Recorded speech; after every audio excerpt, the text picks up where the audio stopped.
Hello, everybody. Happy Tuesday. That's right. Monday is gone. You can all breathe a sigh of relief. It is now officially Tuesday. Yes, tomorrow is hump day, the day That's we've all right. been waiting for. Adam's favorite day, hump day. Yes, for multiple reasons. So, lots of interesting political news today. I guess first we'll start with everyone's talking about the debate. Okay. We have this scheduled debate between Trump and Kamala, and a new wrinkle has been thrown into the the planning of all this. Yep. Originally, the debate, which was going to be soon, right? It was Scheduled debate, question mark, question mark, question mark. it was, let me see, what was the date? It was September 4th, and then they moved it to September 10th, and September now 10th. I don't know when Yes, it is. right. Look, I've had all of these dates on my calendar for Oh months God. now. So I'm Hmm. so excited about the debate. If it doesn't happen, I'm voting third party. Fuck both of these people. If there's no debates, you're just gonna be like, no, fuck it. Yeah, look. What the hell? I'm here for Hmm. the spectacle of it, Sitch. Right, right. I don't care which one of these mofo's wins. I want You want good action. content. Yeah, exactly. Exactly. So this debate that's supposed to be on September 10th, it seemed like everyone was agreed. And the rules are going to be the same as the rules during the Trump Biden debate, which included that the microphones would be muted while the other person is talking. This way, this would prevent people from talking over each other or throwing in a little snide remarks or, blah, blah, blah, blah. And now, apparently, the Kamala Harris campaign is complaining and telling ABC that they want to change that rule. They want the mics to be hot the entire Yeah, they time. want him on. This is interesting because two things. Trump basically realized that having the mics muted helped him. Like he's like, okay, Yes. now I have to show a level of discipline. So, but we're going to lose the wrong meme. Remember the wrong meme? Wrong. Wrong. Yeah. Like with Hillary Clinton, when he was debating Hillary Clinton and he Right, was just like, right. wrong. You're lying. She's Hmm. lying. All those Yes. great memes came out of that. So I'm conflicted here. Hmm. Well, they're Which, trying to avoid that. Wasn't there something when he was debating Biden? Biden was like, "Will you shut up?" or something, and everyone was like, "Oh," oh yeah. Oh, like and when he that was that's interrupting. that's like a Kamala Harris trick too. Right, She did right. that with Pence. I'm talking. You Yes, gonna let me finish? There's a yes, yeah. fly on your head. Why don't you get Oh, that off? I totally forgot about the fly. That was weird. Yeah, there was a fly that like landed on Pence's head during the debate, and he didn't like notice or like shoo it away, and just kind of like sat there, and everyone was like, "That is weird." But Nerves of steel. this really to me, like, okay, so we have all these like important issues in the country, right? And we sort of boiled down everything to this incredibly petty, I don't even know what you want to call it, like hyper fixation on the show of the debate. That now there's all this debate about the debate on whether the microphone should be on or off. It's like, oh my Mm. God, can we not, please? Unless it's possible that this could be going on here because I do think whoever's managing Kamala's campaign is pretty smart. This could all just be a ploy to sort of hype up the tension before the debate and to create this like maybe there isn't going to be a debate. Is Trump going to back out? Kamala's asking him to put the mics like this all could just be a ruse to sort of keep continuing roiling the energy around the debate, which may be good for Kamala or may backfire if she has a really bad performance. Yeah, we'll see. I saw a couple clips of her talking to people randomly, and I Hmm. was like, oh no. Well, we're gonna play those clips because that's the clip you sent me is hilarious, and I want to watch it after this. But it's and this is kind of related to the clip you sent me. It's funny. This is the current situation we're in right now. I saw a lot of people. I saw almost everyone who was a pro-Trump person was identifying that obviously the reason that Kamala wants to have the mics on is so, you know, Trump will interrupt her and then she'll get her strong, independent woman fire back Oh own. my God. And it was interesting because I'm So looking at all these cringe. responses. Yeah, I know, super cringe. I'm looking at all these responses and I'm like, every single person who's on Trump's side says saying this exact same thing. They all are very aware of this. And I'm like, wait a minute. Does that mean that every single person who's supporting Trump knows that he just can't control himself in the debate if he's not mic'd, if his mic's not turned off?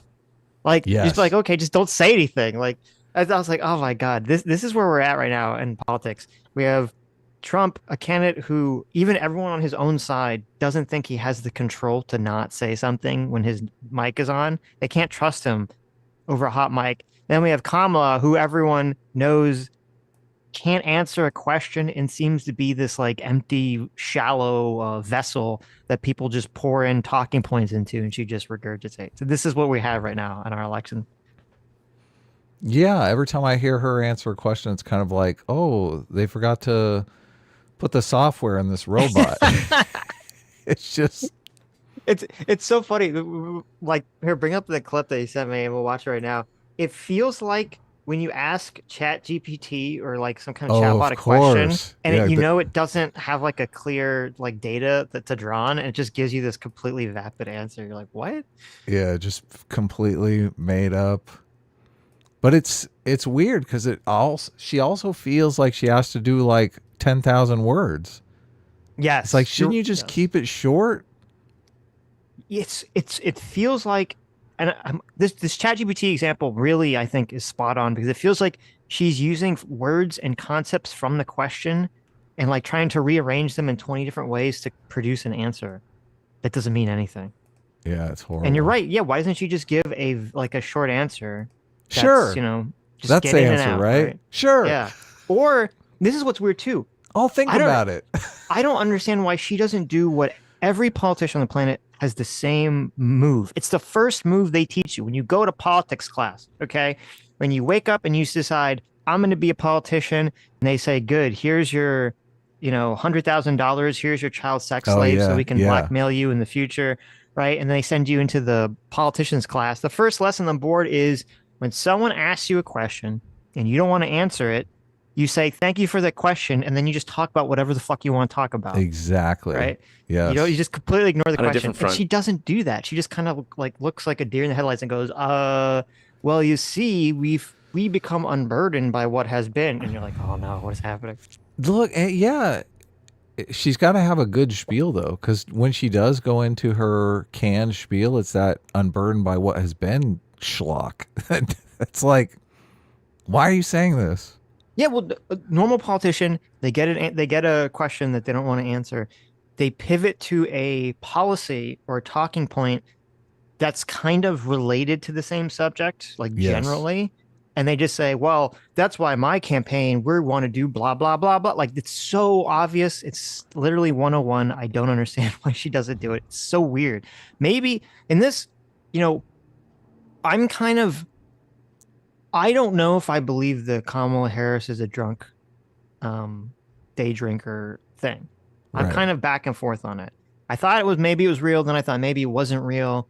Maybe she has this weird way of talking to people. She talks to everyone as if they're like a child, and then that comes off as drunk when you put the SoCal accent on it. But then I think, well, maybe she is day drinking because for all I know, she has like massive social anxiety, and that's why when she gets asked these questions, she just like stumbles like a fucking baby calf walking for the first time. Yeah, social anxiety may be a part of it. Who knows? Okay, you have the clip up. I do. Yeah. Okay, let's I do got a it three, way two. up. You got it Okay, do up? three, two, one on this one. Yeah, Look at just notice the deer in the headlights. Look here. Already it's yeah, like, oh my God. it's She's not like, good. this is the face of social anxiety, is it not? It's what it seems like. Yeah. She's like, holy shit. Pay attention. Pay attention. Pay attention. This is the way I feel about our 7th hour on our Sunday live stream. I'm like, fucking pay attention. Pay attention, Adam. Uh-huh. All right. 3, 2, 1, go. on a different front, Axios this week reported that President Trump, if he gets a second term, will sort of dial back, for lack of a better term, DEI programs that the Biden administration has put in forth. Obviously, I know you disagree with that. I obviously believe that you don't want him to get a second term. That said, if that does happen, what do you think that would do to race relations in this country? Well, let me say we're going to win, so it's not going to happen. But I think that, listen, today is actually, I believe, an anniversary in terms of Dr. King, right? And And I was just in Selma, and we celebrated, well, acknowledged the 59th anniversary of Bloody Sunday. I think it's really important that we as Americans always embrace our history, the parts that we're proud of and the parts that we're not proud of, but that we can't forget. And we should all agree that we should teach history. We should learn history if we're to ever have an accurate idea of where we want to go and where we don't want to go in the future. And that means also acknowledging the importance of diversity. It means acknowledging the importance of the fact that everyone should have equal opportunity to compete and equity. And then, of course, inclusion, that, you know, hey, let's look around the room and see who's not here, and did we leave the door open? Oh boy. What the hell? Just before reminder, okay? The question Yeah. was, what happens if we dial back DEI? If Trump wins, he says he's going to dial back DI, right? Yeah. So what happens if we dial back DEI? Was any of that? Did any of that have to do with what happens if we dial back DEI? You got to look around the room and be like, "What's happening, man?" Did we leave anyone out? She said the dreaded equity term. It's so.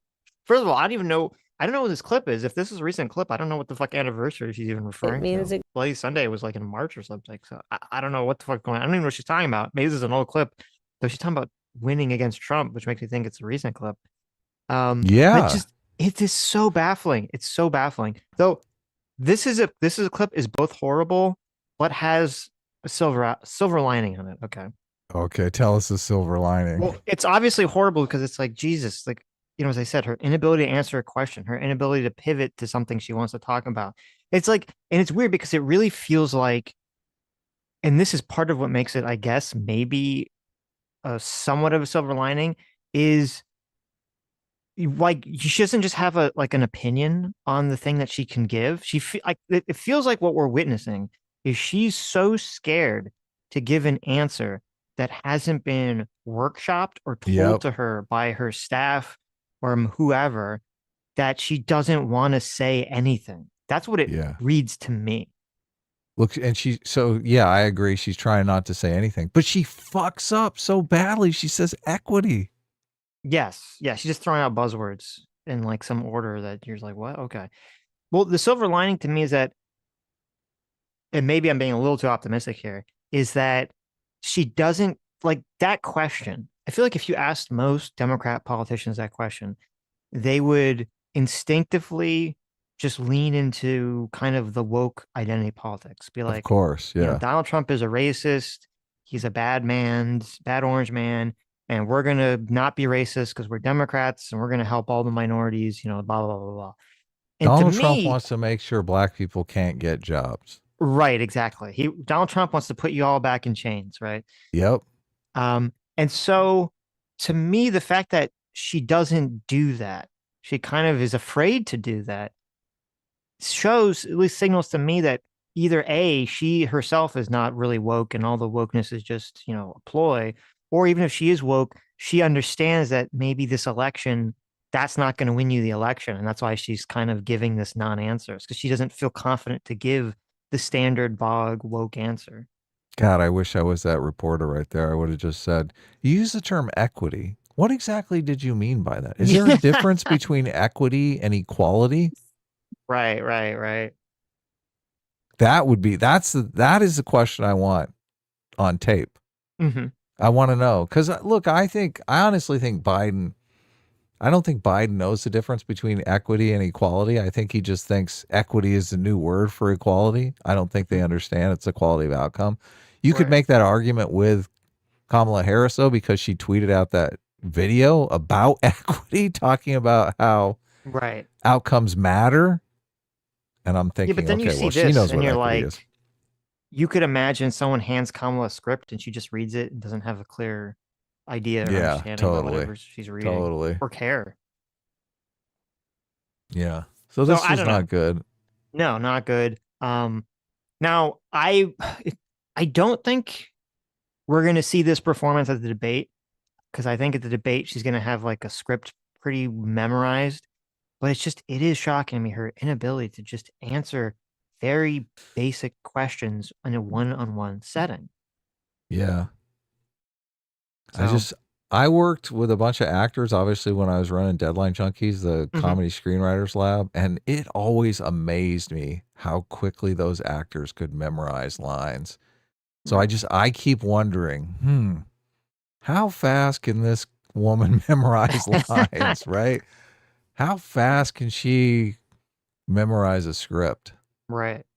Because I think that is the only way to survive in this environment. And I think they really are kind of trying to hide the fact that, she's Tom Cruise as long as she reads the script. Like as soon as she goes off script, she's like, She's Tom Cruise on Oprah.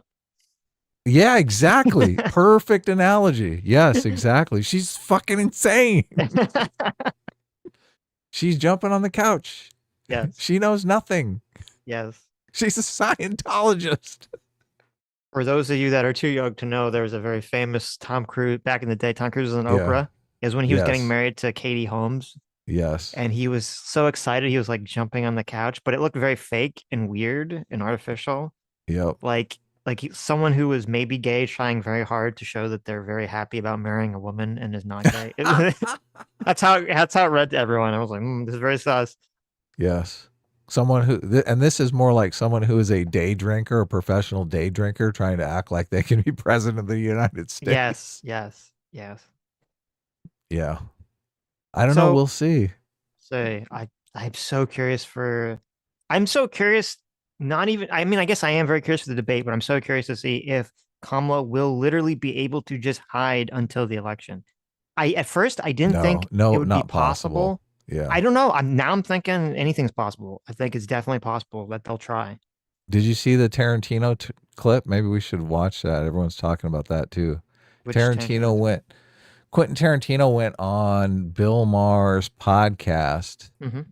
and he basically said, I'm voting for Kamala Harris regardless of what she says in some interview. And I just don't want her to do any interviews because she'll probably fuck up. No, wait, where's that? He I haven't did. seen that Yeah. clip. You can look it up. It's all over. It's totally viral. But yeah, Mhm. so everyone seized on that. He's like, I just want to win. So Right. I did a rare retweet of Cenk Uygur here. This was yesterday. He says, I understand why Kamala Harris wasn't doing interviews before. She was getting her policy proposals hammered out. Oh, we hope she wasn't just getting hammered out, period. Getting her policy proposals hammered out behind the scenes before the convention. But Mhm. now there are no more excuses. She needs to do interviews, a lot of them. We're picking a president here. It's important. Look at this. Cenk Jake knows what's Uygur up. Yeah. completely throwing her to the wolves. The opposite of Mhm. Quentin Tarantino. Quentin Tarantino's like, wait, I know when to film when my actors are off book. Not now, you crazy person.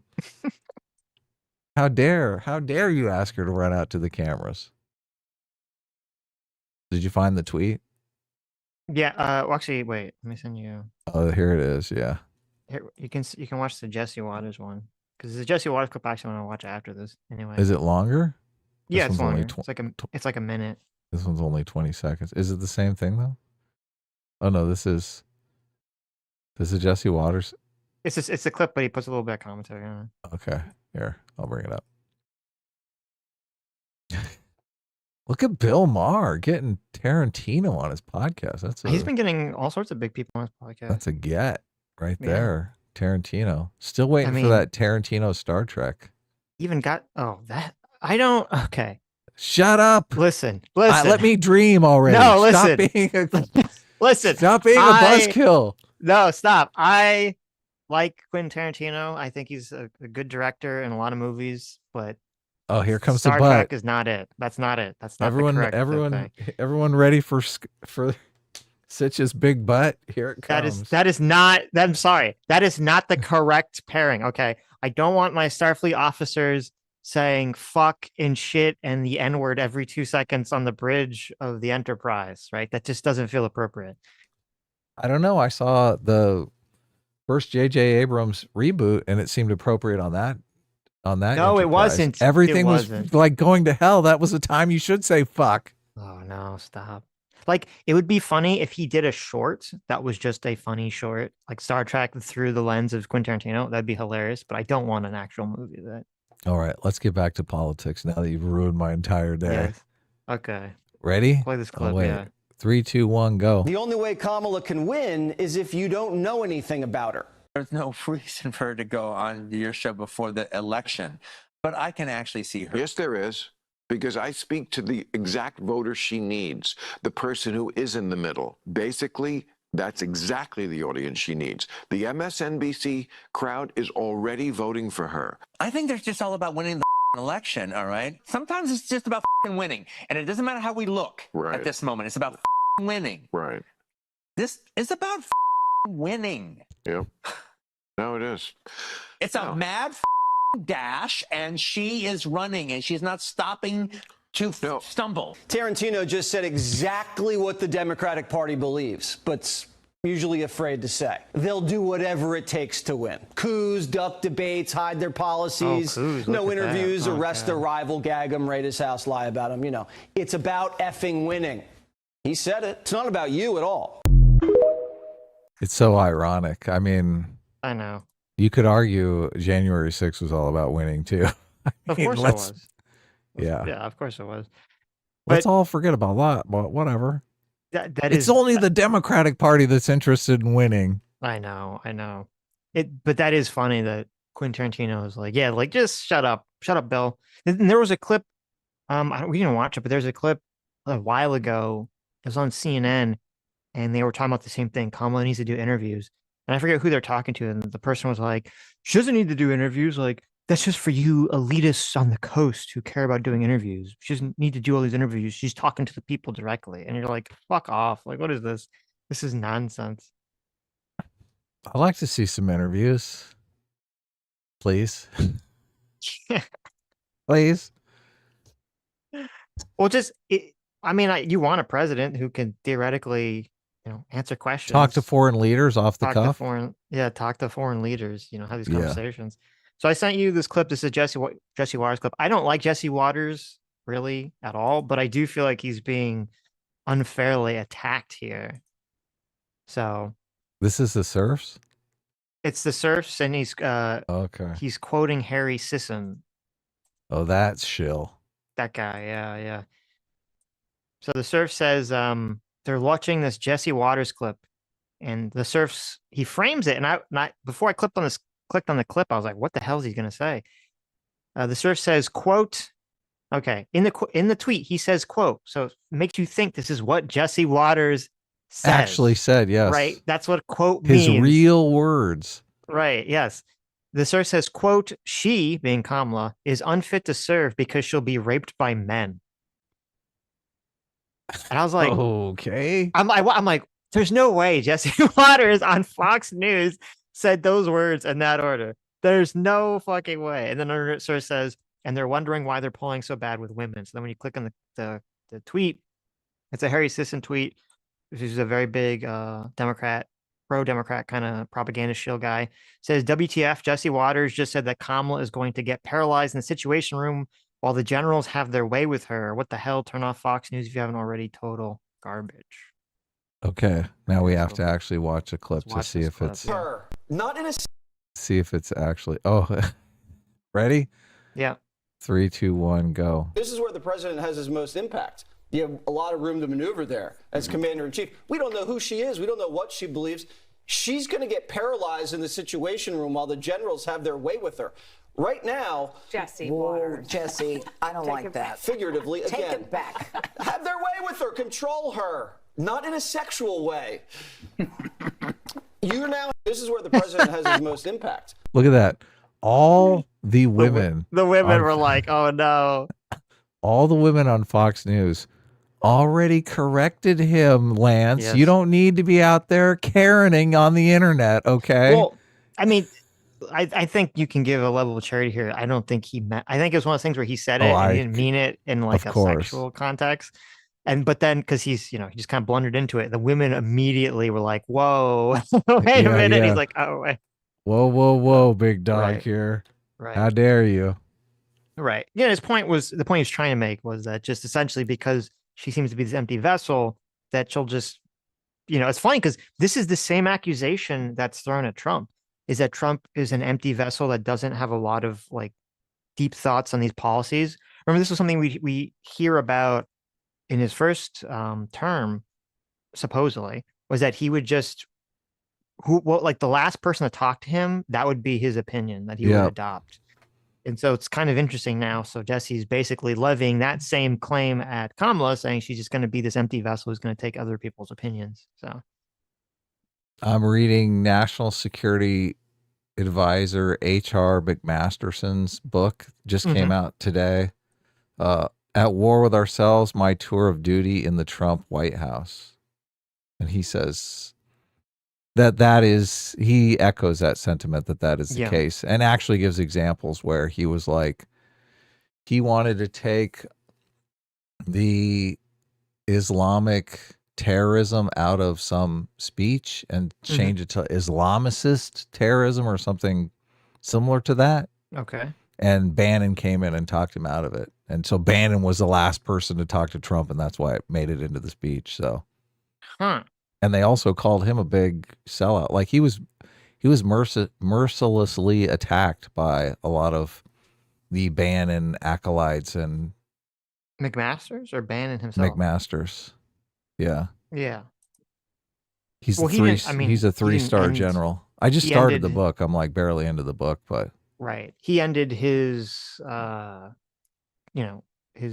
for Trump on bad terms, so he gets attacked.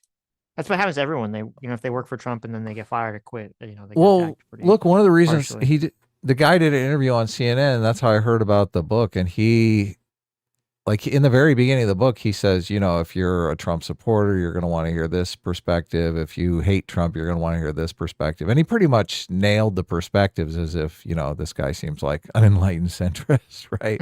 So when he's not trying to do some tell-all book, although he does talk about Bolton, and supposedly he rails on Bolton for doing a tell-all book, which just makes me want to read Bolton's book now. I just, obviously these are all firsthand accounts. It is interesting. I think we can accept that he tried to get this thing out of his speech. The speech was for the Muslim ban, right? So they're all going over the speech before Trump delivers it. It seems like there would be enough sources that would come out and say, "Oh, he's full of shit," if he was lying about that, right? Right. Yeah. Well, I remember there was this controversy, I guess is what he was referring to, with this speech where Trump's vowed to eradicate, quote, radical Islamic terrorism. Okay, that's the term. That's the term that he wanted to get out of the speech. He said, basically, you are framing it in a way that's good for our enemies. That's the way our enemies want to frame it. They want to frame it as a religious war with the West, and you're basically just playing into that framing. So he's like, we'll change the word it up a little bit differently. So we recognize that Islam, there's plenty of people in the United States that are Islamic. So they're on our side, which seems smart, right? But, and Trump agreed to it. They changed the speech, and then Bannon got pissed off and went in and was like, no, we got to change it back. So he changed it back. That's not good. I know. Trump, look, he also talks, look, I've read a few of these books now, right? They're just fascinating. And everybody says Trump likes to throw out crazy ideas, but this is the first guy that said a lot of it is just to be like entertaining, like to entertain the room, which, as someone who constantly does that, like on our show, I just think it's funny to throw out crazy ideas, right? Look, he's playing to an audience. He's like, let's nuke the hurricane, right? Right.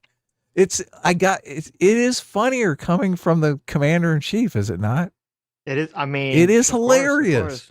Look, and if you if you are in the room and you know he's obviously joking, you're like, okay, well, that's hilarious. But one of these reporters is going, he's not joking, right? They're going to go off and spin it as some, he was serious about this, right?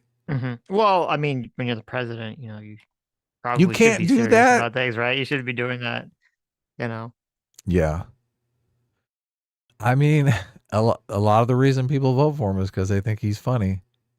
So I he's doing found the something speech. right. It was in February 2017. It was a Trump's speech to the joint session of Congress. Okay. He said, He our says, obligation is to serve, protect, and defend citizens of the United States. We are also taking strong measures to protect our nation from radical Islamic terrorism. I mean, right. I don't really have a problem with that, like that. I don't know what you'd call it, that category framing, that label, Right. radical Islamic terrorism. But I mean, I could understand why someone would maybe be like, well, maybe like, what did he say? What they wanted him to say? Like, what phrase they want him to use? I think it instead of was a that? radical Islamicist terrorism, but Is if it comes up again, I'll write it down. I don't that seems remember like off the such top a of my minor. head. That seems like such a minute difference to me. Like, I don't even know why anyone would care on like what is an Islamicist. Look, I'm probably versus getting Islamic? I'm Yeah. probably getting it wrong. No, you could Like, be correct. You could be he's a correct. 3-star general. I'm Right. sure he thought it through much more than I'm like taxing my brain to try to remember it. Actually, No, I'm not yeah. really taxing my brain at all to try to remember it because Mm-hmm. I don't. Well, it's funny because here's an article of 2017. McMaster's, when he was national security advisor, says the term radical Islamic terrorism isn't helpful. So he was Yeah. So does he on say record in that back then. article what the term is? He probably says in that article what it was. Let's see. Yeah. New national security advisor H.R. McMasterson is already setting a strikingly different tone. An all hands on meeting, blah, blah, blah. He said jihad terrorists aren't true to their professed religion and that the use of the phrase radical Islamic terrorism doesn't help the U.S. in working with allies to defeat terrorist groups.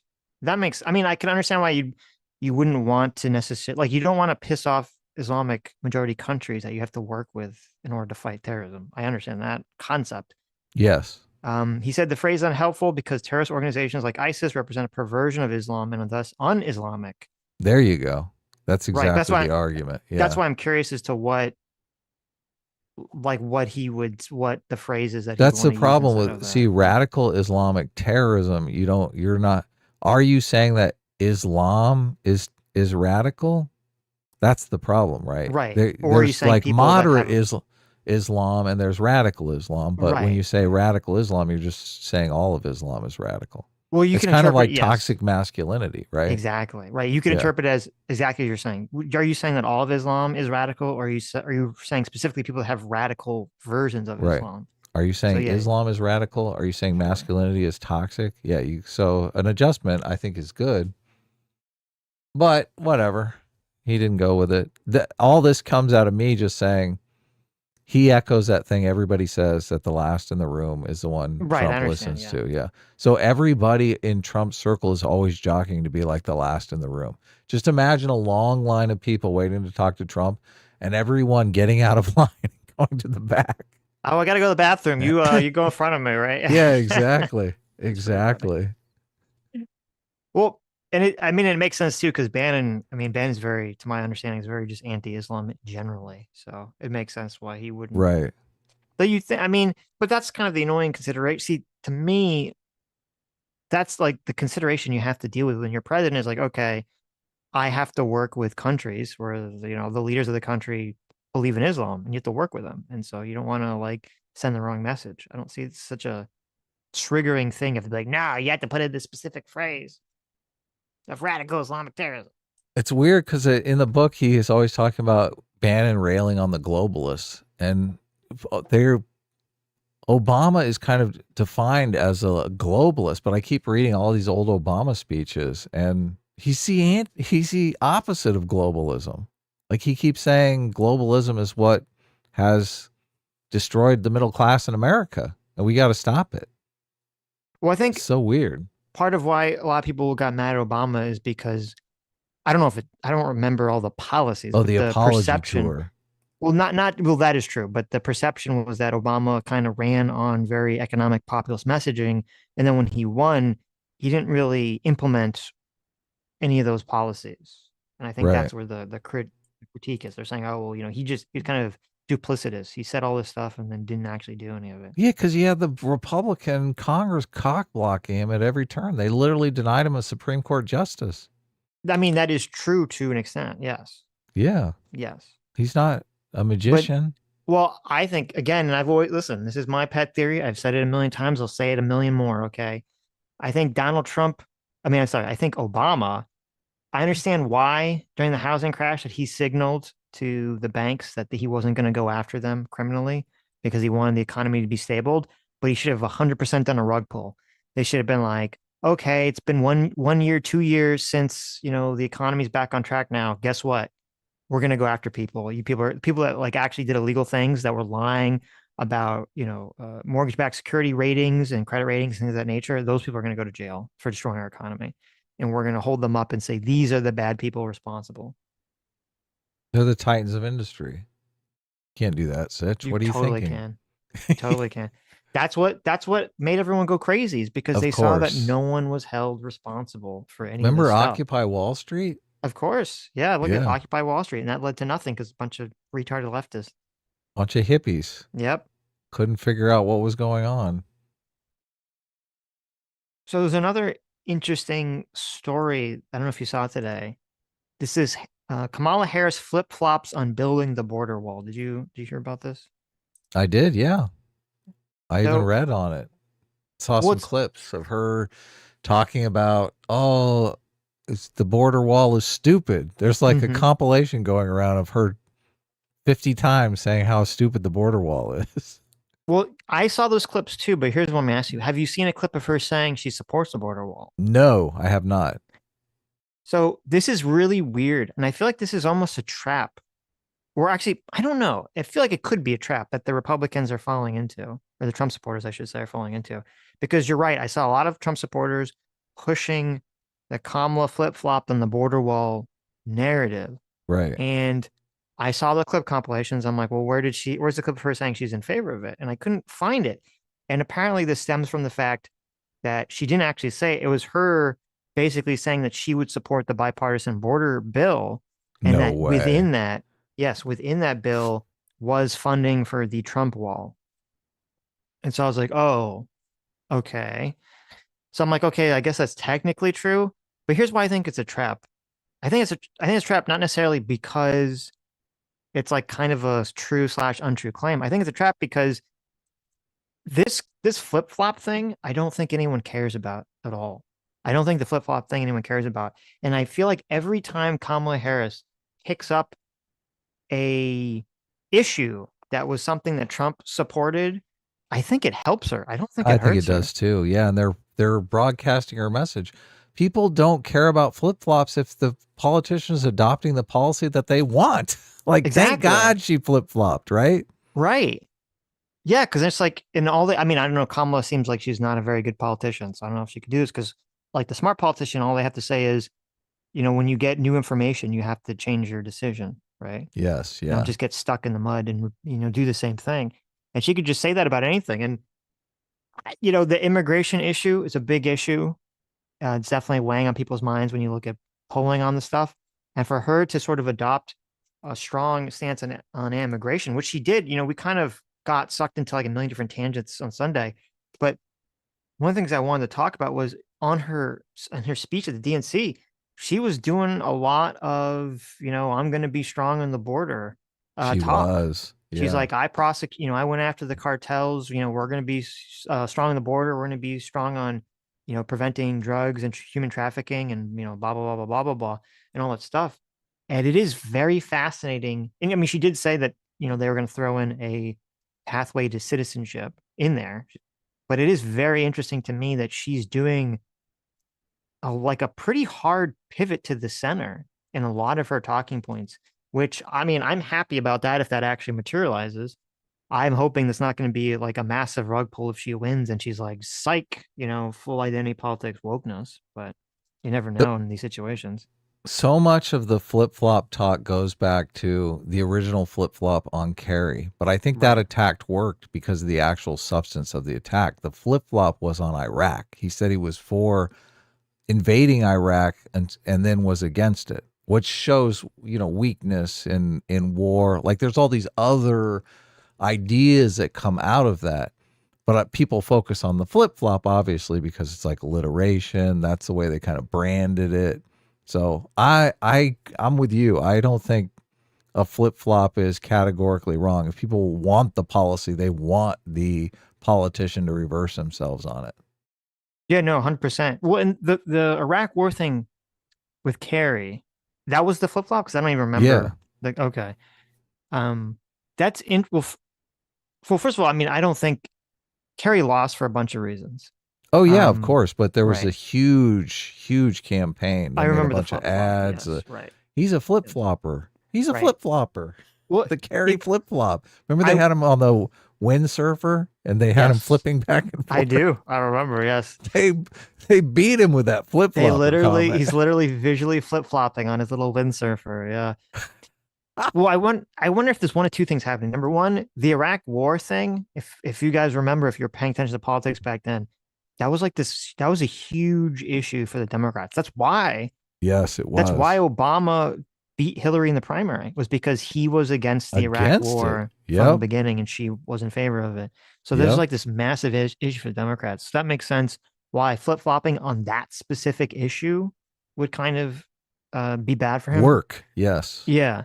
But then number two, I just wonder if it's, every election is kind of a snapshot of whatever is going on in politics at the time, and the rules for every election change depending on the environment and the candidates. And when you have Trump, who's basically flip-flopped on a million things, like Trump has kind of changed the rules, I think, for what is acceptable for politicians now. So at least in this election, maybe when he's gone, things will change. But so I feel like specifically because it's a Trump election, the flip-flop thing just doesn't really connect with Kamala so much. A bunch of these clips have Kamala's like jackhammer laugh. Mm-hmm. So I know exactly the laugh that is annoying to people. Of course. It's like a machine gun. That's what it sounds like. It's so bad. And she didn't do any of that in the DNC. I think she was holding back from doing it. So it's kind of funny. Yeah, I don't know. I went to Trump's website and looked at his policy paper. It's like 16 pages long. It's funny that I was throwing out like 35 pages for Kamala's. And the Trump paper is just, it's super light on the how are we going to do this. It's like, we're going to seal the border. Moving on, inflation. We're going to bring prices down. Right. So, he has said that drill baby drill is the way he's going to bring prices down, which makes sense, right? Obviously, if energy comes down, it doesn't make sense though, because that's not going to drop energy prices in the 4 years that he's president. Well, shipping is only one component, right? What do you mean of shipping? Prices? Oh yeah, right. Yeah, shipping is one component, right? Yeah, but then I think part of the Kamala strategy of hitting the tariffs as the Trump tax, I think that's pretty effective because those tariffs presumably would raise prices for everyone, make inflation worse. Yeah. It's interesting that they're battling on that. I saw a clip of someone asking JD Vance about the tariffs. Mm-hmm. But it's interesting because after our Sunday stream, some people were leaving comments saying like, Kamala has no policies. Trump has policies. And I was like, I thought Kamala was just copying Trump. Trump is the one that's like, I'm going to do a abortion bill that you're going to love. Everyone's going to love it. It's going to be amazing. They keep trying to hammer him down on, well, what is your policy? Is it 15 weeks? Is it 20 weeks? Like where he said he's going to do an at? abortion bill? I thought he was always like very tepid. Well, he said he's going to negotiate a deal on abortion. Mm-hmm. He didn't actually say it. Yeah, he said this before in interviews. Mm-hmm. But you go to his website and you look at the policy report, and there's not a lot of detail on any of these things. So, right.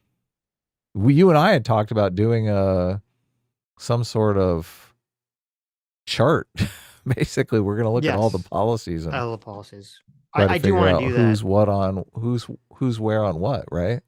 I do want. Yeah, here I found it. There's this was from April this year. Trump promises a deal on abortion that will please everyone. Yeah. Whatever that Yeah, means. look, it's going to Yeah. please everyone. Right. So, Well, I think now he's sort of flip-flopped or pivoted. Remember when they changed flip-flop to pivot? That was pretty funny. flip-flop is what they do. Pivot is what we do. Right, I mean, right. Let's Pivot's what the be good guys do, clear right? here, Yeah, okay? when Trump flip-flopped, I mean pivoted on because now I believe his basically just been saying states, states, states now because he knows that that's a much better tactic to run on. Say I don't know that it is, because I think the Democrats are going to come out and say, we need to rescue these women in Alabama who can't even get an abortion if they're raped. That's a compelling case to drive people, especially women, to the polls, right? I agree 1000%. But if you look at it from Trump's perspective, so Trump can in no fucking way possible advocate for any sort of national allowing of abortion on any national level. He would just immediately destroy his campaign if he did that. There's I don't too know. many. I think there's like 10% or 20% of the Republicans who are like very diehard Republican supporters are just so pro-life that if he said that, he was in favor of some kind of like, even if he said like 6 weeks or 4 weeks or something, I think he would just lose. It would just be over at that point. So Yeah. since if that's the case, I think the best he can do, at least that I can see, is to just say, leave it up to states.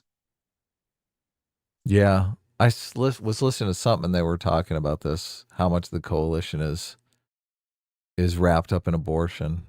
And yeah, it's probably he's going to lose like 10% of his coalition, which is just, yeah. Well, it's not just 10%, but it's like 10% that's like super energized, super politically active. Yeah, they got the policy that they always wanted. Yeah.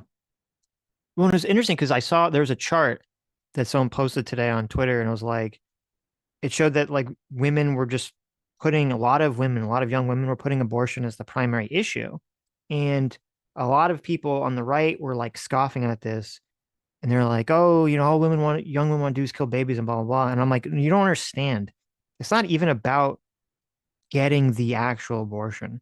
The Democrats have done an excellent job of their messaging or their propaganda around abortion, which is to frame it as it's not really about abortion. It's about Republicans wanting to control your body, Republicans wanting to take your rights away. And I always thought of you always talk about identity politics, is about dignity.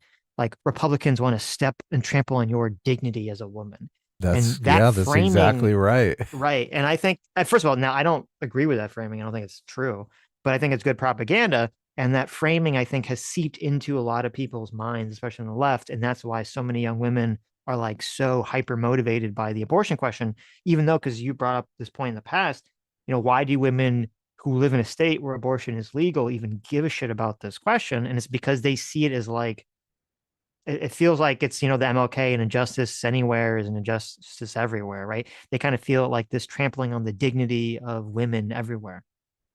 This will not stand. Right. Yeah. This election's great. Well, there's just so much going on. There's so many storylines here. Yeah. I'm just waiting.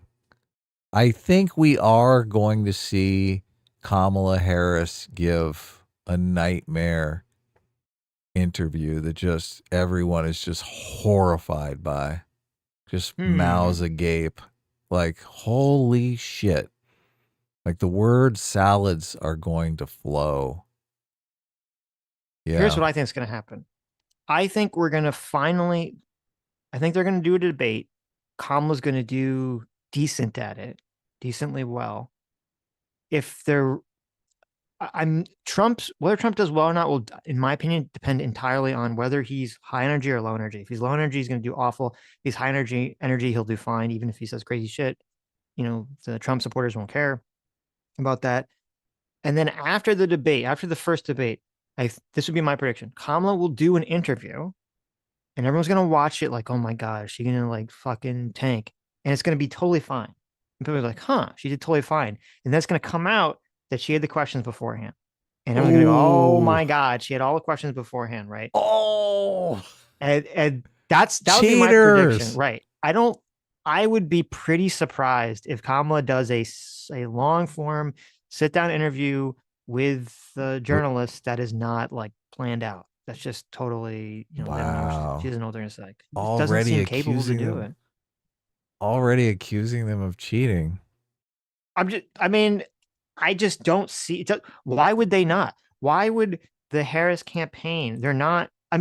They do need to gain more. They're only a couple points ahead of Trump, and people are rightly pointing out that you need, what is it, like 5 or 6 points, yeah. to win in the Electoral College. And so yeah, she does need to gain points, and they're gonna say, why are you gonna risk it? There's no reason to expose Kamala's flank on this if no one cares about it. So that's what I'm saying. They're going to wait to the debate, see how she does. If she does well in the debate and is picking up points to the debate, they might just keep her siloed. As long as it's working, they might just keep her hidden. If Josh Shapiro was a nominee, oh my God, it'd be over. It'd be totally over. Of course, yeah, he'd be out there. He'd be, he'd just be destroying it right and left. That guy's so smart. Yeah, it's crazy. It's so crazy. As soon as everyone is like, oh yeah, they're like all slapping themselves on the back about how good they did at the DNC. Oh yeah, we got her in there. No friendly fire. It's great. As soon as she starts doing these interviews, these off the cuff interviews, and she's like terrible. Everyone's going to be like, yeah, we should have had a contested convention. We should have got Josh Shapiro in there. We should have got someone who knew what they were doing. Mm-hmm. Oh my God, Dean Phillips is better than her. This is the thing. I've questioned Trump's strategy in branding her as stupid. He keeps calling her stupid, and I think it might be hurting him with women. But as soon as she comes out and sounds stupid, it's going to be like, he called it. Yeah, exactly. Right, yeah, it's going to be that prophetic thing that I was saying he should do. But he's got to have inside information. Like he knows. Somebody who has worked in, like, look, she has 90% turnover, right? There's a slew of people coming out of her office that have been behind the scenes and worked with her, right? Mm-hmm. If I'm in the Trump campaign, I'm reaching out to all those people, right? I'm doing interviews with them night and day. Mm-hmm. And feeding information. I mean, this is probably why he's calling her stupid, because he's getting all this information about her inside her office. That would be funny, but I don't think that's even necessary. I think you could just look at these word salad interviews she gives publicly and just be like, she's stupid, and just call her, hit it from that angle. But you want to be sure. You want to talk to people who've been close Trump to is her. like, well, I got to make sure, I got to double, triple check this before I call someone right. stupid. You're completely right. He's probably going off a hunch, and once again, he's just going to get lucky. But yeah, as soon as she comes out, because this is the thing. It's like 10 weeks away. She can't. People are dreaming if they think she can go 10 weeks without an interview in a presidential election. They're dreaming. Listen, no, I think she can do it. You think that can happen? Yes. The basement strategy, you think that could happen? Really? Well, it really depends on how complicit the media will be on her. Oh, well, they're going to be complicit, obviously. Well, that's the thing, because media. if she doesn't give an interview and the media is not howling about it, who's going to notice or care, except for the Republicans who are not going to vote for her anyway? The kingmakers. Me, I care. Yeah, but, okay, listen. I'll vote for Kanye again. I don't care if he loves Hitler. Might as well vote for Candace Owens at that point. I know. Oh my God. Candace and Kanye. That's the ticket. They got in a transporter accident. Now they're sharing a brain. Oh Jesus. But no, I could 100% believe that if she's doing well enough, if she just keeps going up in the polls, she won't do an interview because, again, as I She's said, not. why Look, risk it? Why take the chance? that's not going to happen. That's not going to happen. All Her right. support is going to start withering away the longer she, like how all the celebration for the DNC is going to fade pretty quick here. How is she going to stay in the news cycle if she does the basement strategy? Well, she'll still keep doing rallies and things of that nature. She's going to be out there. She's going to be speaking. She's not going to do an Those interview. rallies aren't covered by the mainstream news. She She's just got has to to make say- news. You're correct. You're correct. But she'll just have to make positive. I don't know. She'll figure it out. I think her campaign's being run by smart people. They'll figure something out. Oh, like she's like, I had drinks with Beyonce last night. Yeah. I mean, that would make news, There right? you go. You saw. I mean, listen. We literally just watched that clip of Quentin Tarantino and Bill Maher. The people on the left are just so hungry, so desperate for this win. They don't care. Okay, Kamala could be giving a speech, and her like literally, her face could fall off, and she could be a lizard person underneath, and then quickly like grab the skin and like plaster back on her face, and people be like, you know what? It's about time we give lizards a chance. We've had so many, humans being the president. It's about time for something else. Doesn't say anything in the Constitution about that lizards. A lizard can't be president. Okay. Doesn't say anything in the rules that a lizard can't be president. How about this? A private meeting with George Clooney. You think that would grab headlines? Oh, okay. Donald Trump's campaign should hire us. Kamala Harris's campaign should hire us because you're a fucking genius. This is it. Just have Kamala be interviewed by a bunch of celebrities. No. Look, I don't go there. Don't go crazy. Okay. No. Go there. Just the private meeting. No, look here. No, here's how you do it. No. Let me at least lay out the idea. Give me your idea. Okay? Give me your idea. A private meeting with George Clooney. Okay. All cameras are there. She's meeting with George Clooney, right? Right. They go behind doors. They have their private meeting. George Clooney comes out and talks for 30 minutes about how fucking smart she is, how intelligent she is. But none of the meeting is broadcast. Okay. Like we aren't involved in the private meeting. That is very smart. I like this. I like this idea. That's that's phase one. Okay. That is phase one. Phase one. She's still mysterious, right? He's just telling about all the wise things she's told him. That is phase one. Phase two is Kamala says, listen, I know you guys want me to do interviews. I think it's time to speak to the people.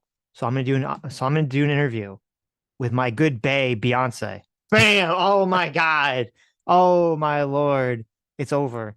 Look, they can line up celebrities. That's what I'm saying. That's actually the perfect, like, that's like it's like horribly propagandistic, but that's the perfect idea. You have a bunch of celebrities who will be 100% on board with just giving scripted questions to Kamala because they want her to win so bad.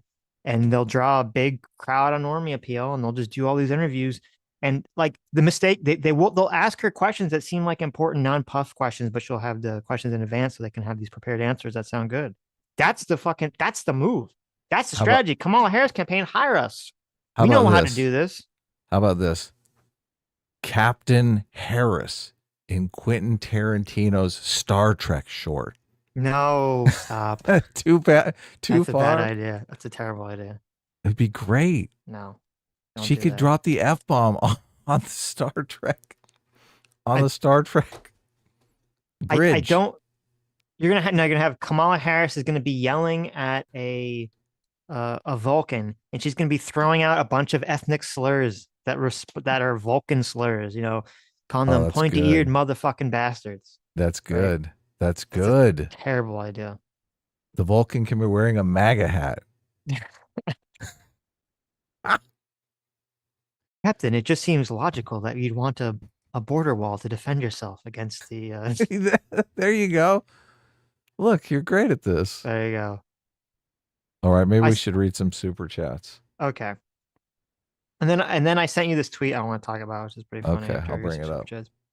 Looser Gentleman for 29 months. Thank you so much. Says A-Team reigns supreme. There you go. Hell yeah. Say it like you mean it. None of this low energy Trump. Fast and Bulbous for $5 says every time Sitch says Kamala is an empty vessel, I immediately think of Cloud Strife. Wow, hit my boy Cloud there. I always think of Hollow Knight. If you played Hollow Knight, I view Kamala in my mind as Hollow Knight. So, you know what's funny? This is like a stupid meme. No one actually wastes time doing this because it's dumb. But I was hearing, people are talking about how Kamala's strategy is to say Trump is going to bring us back to the past, right? And no one wants to go to the past, you want to go to the future. And I thought, oh my God, if only Samurai Jack was like more popular or more recent, you could have a whole meme where like Trump is Samurai Jack and Kamala is the shape-shifting Wizard of Darkness, Aku, right? Because he's a chameleon. Oh And Trump's yeah, trying to bring us back to the past, just like the opening theme song for Samurai Jack. Back to the past. be There you great. go. Good propaganda. Wouldn't work though. No one cares about Samurai Jack anymore. RBGH fan for $5 says both these candidates are so bad they're literally arguing over ways to get the other candidate to talk more. That is so fucking hilarious. That's so true. What the fuck? This is so sad, Adam. Both the No, candidates are trying to force the other candidate to talk more. What is happening here? because they both know they'll make mistakes. They don't I want them to. guess. They want the enemy to make all the mistakes. Right. SB Elite for 2 months says, what happens if Trump goes full Robert De Niro from the Joker in the debates while Kamala's laughing and says, yeah, that's not funny? You think this is funny? That'd be over, right? Would it be good? Okay, this is a real question.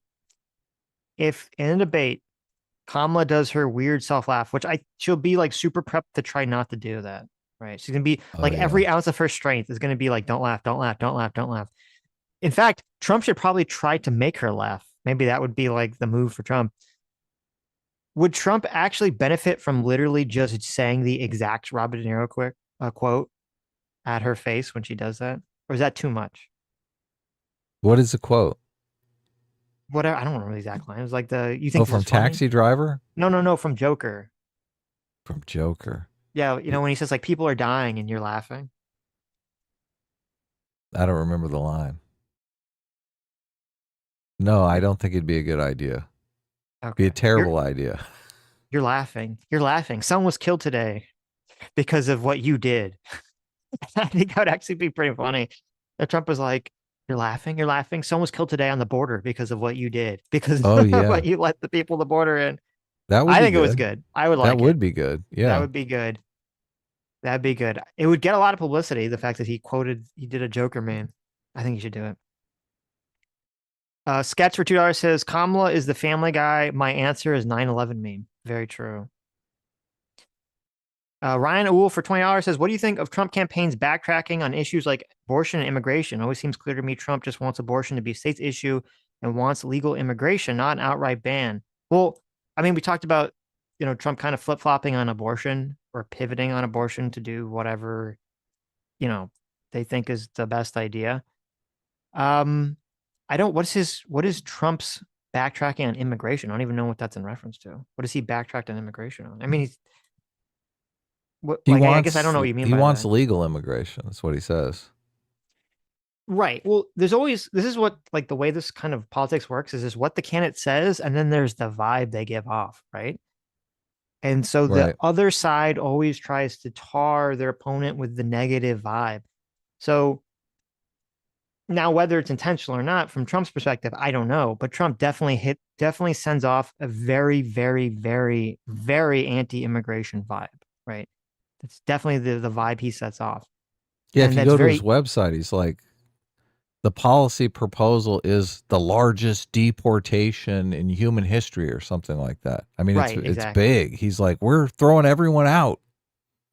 Right. And so that vibe, regardless of what he says, that vibe is going to very easily get mixed and conflated. It's going to very easily mix in and conflate legal and illegal immigration in the same pot, right?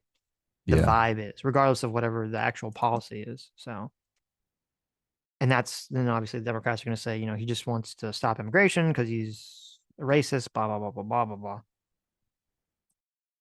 I do think Trump kind of. Here it is, number 2. Carry out the largest deportation operation in American history. Right. That's number 2.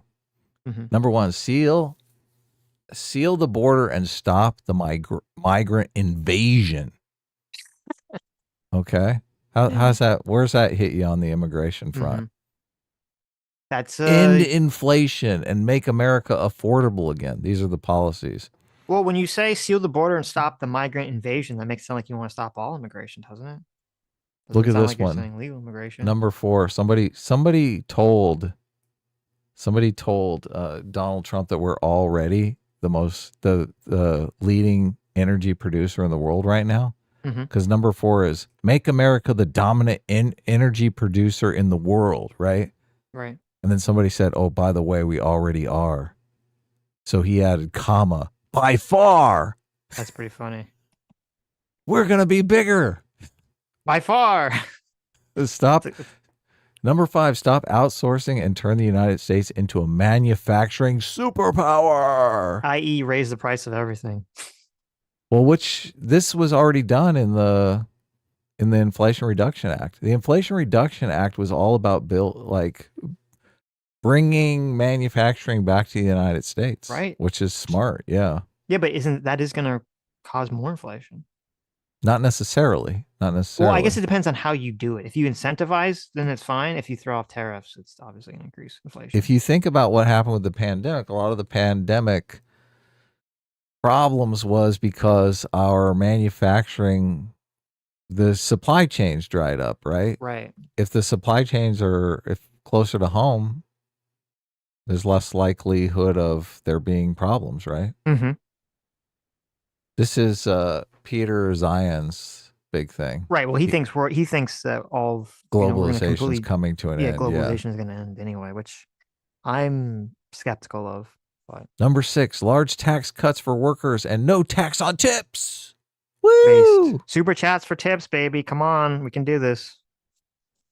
Number 7, defend our Constitution, our Bill of Rights, and our fundamental freedoms, including freedom of speech, freedom of religion, and the right to keep and bear arms. Look at that. He's going to defend our Constitution. Do you think it's a good idea for Trump to keep... He does this so consistently. He keeps pushing this jailing people for burning flags. And that is the opposite of freedom of speech. Right. It seems to me like I get that there's an intuition, a vibe, a lot of people on the right who would maybe be in favor of that action, but I can't imagine he's winning votes for it. I feel like he's just putting people, like, even if you say a policy that gets people on your side happy, if all you do is put people who are kind of undecided off from voting for you, or you don't draw people to vote for you who were kind of on the fence about showing up in the first place, it's kind of a waste. And I just feel like every time he brings up this stupid flag burning thing, it's such a disastrous policy proposal. I think my favorite policy proposal is number 18 here. Deport pro-Hamas radicals and make our college campuses safe and patriotic again. I do like that one. That's nice. Do you? Yeah. We got to look into the details on that one. He has like a policy paper that's 16 pages long, but it doesn't go very deeply into the legality of how we do that. How do we deport these pro-Hamas radicals, huh? Well, I feel like the Harris equivalent to Trump talking about this burning of flags idea, which is going to jail, stupid. I feel like that's Harris with the banning assault weapons thing. That feels like such a loser issue. Right. Like, it feels like an issue that doesn't gain her anything and only loses her stuff. And I don't know why she's so personally attached to this thing. This is number 14 is a big change this is a big reversal of the Republican Party platform. Number 14, fight for and protect Social Security and Medicare with no cuts, including no changes to the retirement age. If I hear one more Republican talk about raising the retirement age, I'm going to fucking throw a shoe.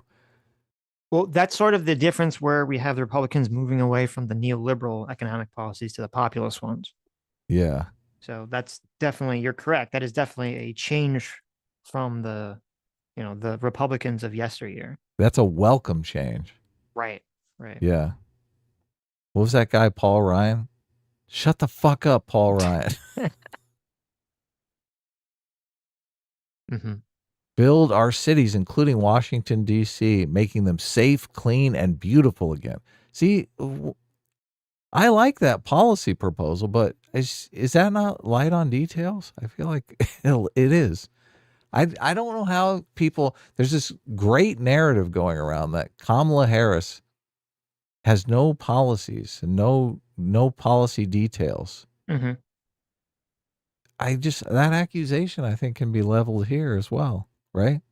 I mean, I do want beautiful cities. No, you're correct. And this is a good um effort of persuasion / propaganda that the Trump campaign has put out, is that yes, it's to really hit Kamala with this brush of doesn't have a lot of policy proposals, which she doesn't, have that many. And then, when the ones that she's been coming out recently are kind of, some of them are good, some of them are pretty suspect. Obviously, we've talked about this a lot. And you're right, because it could very equally be applied to Trump as well. Right. I open But the policy. it is a good attack on her, because she obviously wants to keep things as intentionally vague and close to chest as possible. Yeah, And it's smart. and the Trump campaign wants to make her go out there and actually take a position, because it's kind of like when you do these, these debates, if you don't have a position, you can't really attack the person. There's nowhere for you to attack. There's no ground to attack them on. So you want to force them to take a position on something. I opened the policy paper. It's on his website. Yeah, I'm looking at it right now. Chapter 1, defeat inflation and quickly bring down all prices. Okay. Mm-hmm. Okay. I'm a little skeptical because on number 4, he has stop illegal immigration. Republicans will secure the border, deport illegal aliens, and reverse the Democrats' open border policies that have driven up the cost of housing, education, and health care for American families. Okay, well, I'm glad. So those are kind of the choke points. But a lot of those illegal immigrants are obviously doing a lot of work to keep down the price of landscaping and roofing and like all these other things, right? Well, I mean, they probably are building a lot of homes too. They probably are working in a lot of construction. Well, here you go. Number 1, there's some policies in here, I guess. Secure the border. Republicans will restore every border policy of the Trump administration and halt all releases of illegal aliens into the interior. So that, I guess, restoring the previous border policies is a policy. That's number 1. We have number 2, we will complete the border wall and shift massive portions of federal law enforcement to immigration enforcement. That's a policy. Use advanced technology to monitor and secure the border. Maybe it's a policy. That's Kamala's. I think that's she said one the same thing. Yeah, they all say that. That's going to be Kamala's pivot when to respond to all her making fun of the wall. She's going to be like, "Oh yeah, of course, walls are stupid. We need high security technology."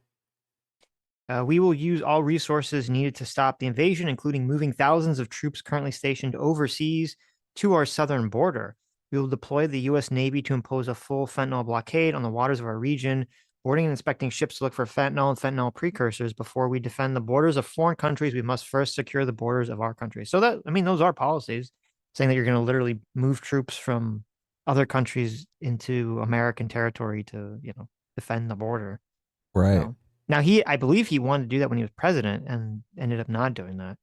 So because they told him no. Yeah, they told him no. And also, again, I mean, because there's 2 different issues, right? There's the drug issue, and then there's the people, too many illegal immigrants getting in the country issue. I'm assuming those happen through somewhat different channels, because obviously if you have if you had the entire U.S. military stand in a human chain across, the border, the illegal immigrants would still walk up and then, request for asylum, and you still have to process them under our current, legislation. So that wouldn't really protect against that. It would presumably protect against the fentanyl getting into the country. So, well, at least from that angle. So the ocean's pretty big. There's some stuff here. Yeah. So there are policies in here. But obviously when the candidates talk about, when Trump talks on the stages and does the rallies, it's, very general statements. Yeah. It's great.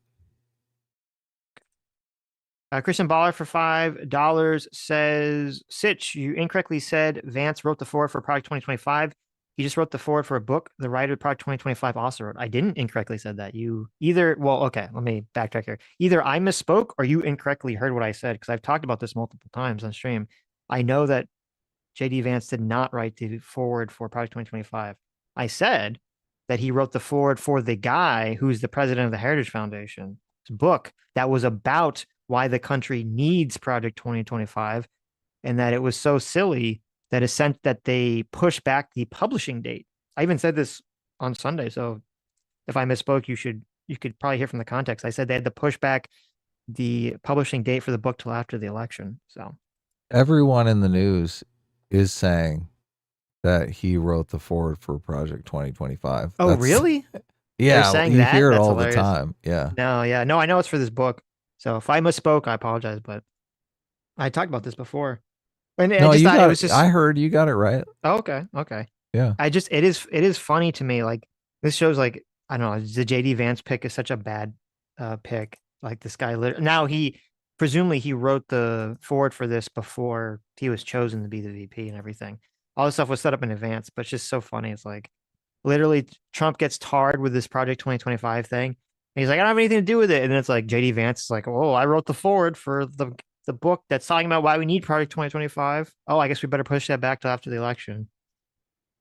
He keeps distancing himself, calling Kamala a liar. She keeps lying about Project 2025. I have nothing to do with it. Well, I mean, she is lying about it. He's been pretty clear about it. It's of course it's possible that Trump is lying and will just implement a bunch of stuff from that anyway. But at least from what he said, he has been pretty consistent in saying that, denouncing it and saying that he's not going to follow it. And every time the Democrats say that it is a lie. So I think it's totally Everyone's fair. lying now. Yeah, it's totally fair to say it's a big lie because it is. It just sucks because we're getting killed in the crossfire here with all these lies. Right. Every time I hear one, it's like nails on a chalkboard. Right. Right.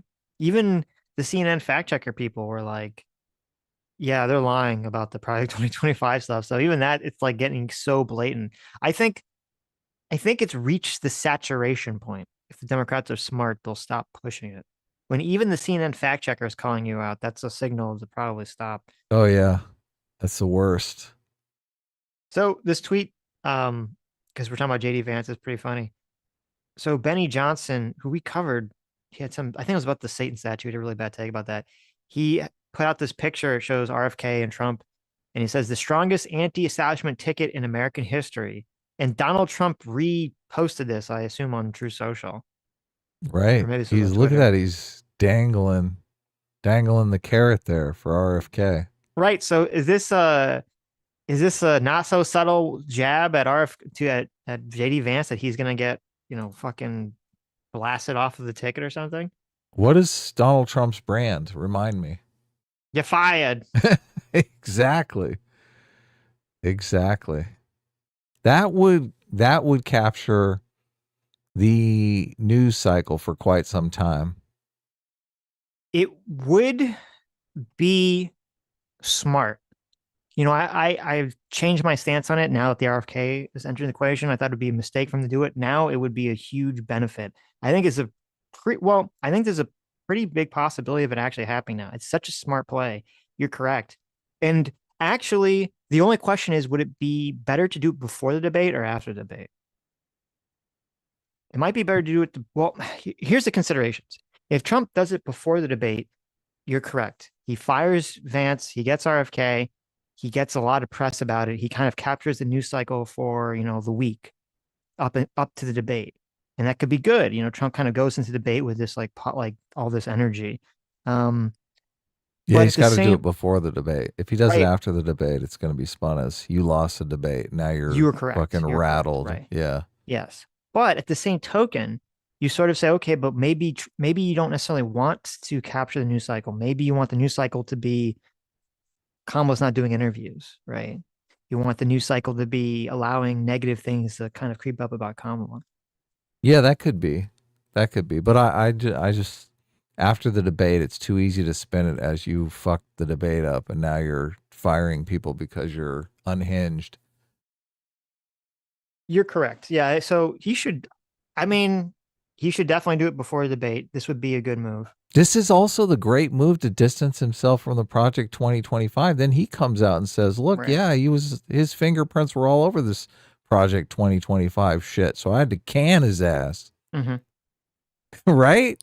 He literally wrote the forward to Project 2025. That would that would completely distance himself from it, right? I mean, optically, it would look like, oh yeah, Trump has nothing to do with 2025 or wants nothing to do with it. Let me send you something. It's a big play. It's a bold play. He just needs RFK to step in. And then you and I will not be covering the vice presidential debate. No, I'll cover it alone. You'll be too triggered to People, listen to the voice. People are big mad in the comments that I said RFK, and this is a completely fair criticism. I said I haven't listened to 5 minutes of RFK, which is true because I can't stand the sound of his voice. And I also said that RFK has fallen for every single conspiracy theory. And they're like, Adam, like, if you don't listen to him, how would you know that? Well, the vibe look, he puts out at least. well, it's the vibe, and it's also you read articles on RFK. Like, there's a bunch of other people are constantly talking about this, and when you read the articles, you don't have to hear his scraggly voice. So, Well, I did listen to his speech endorsing Trump, and he does seem to have fallen for every single conspiracy theory that exists. right, yeah, that's the word on the street, and I've seen it in other articles. I'm like, really, dude? Right? Yeah. So, I sent but, you, you know, a tweet I wanted to bring up. There's probably some level of dishonesty in these articles. So Sure.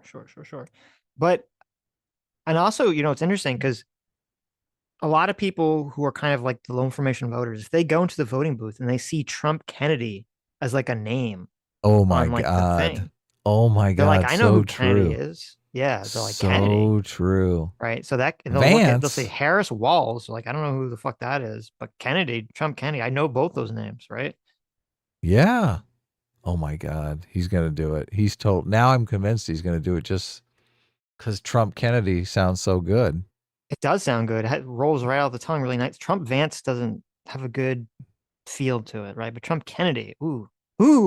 Kennedy is like, that's a American legacy. That's right. It's got gravitas. Trump wants his name to be part of an American legacy. Now, It's look, now actually- I am convinced. I'm ready to bet money that he does this. Okay. I mean, This it would be is- smart. It would be the smart play. And the fact that Kennedy's voice is fucked up actually helps him because then Trump doesn't have to like be afraid of getting upstaged by Kennedy because listening to him is horrible. And people were saying that they cater to different audiences. So there's not a lot of audience overlap. They don't have to really worry about stepping on each other's toes as far as audience goes.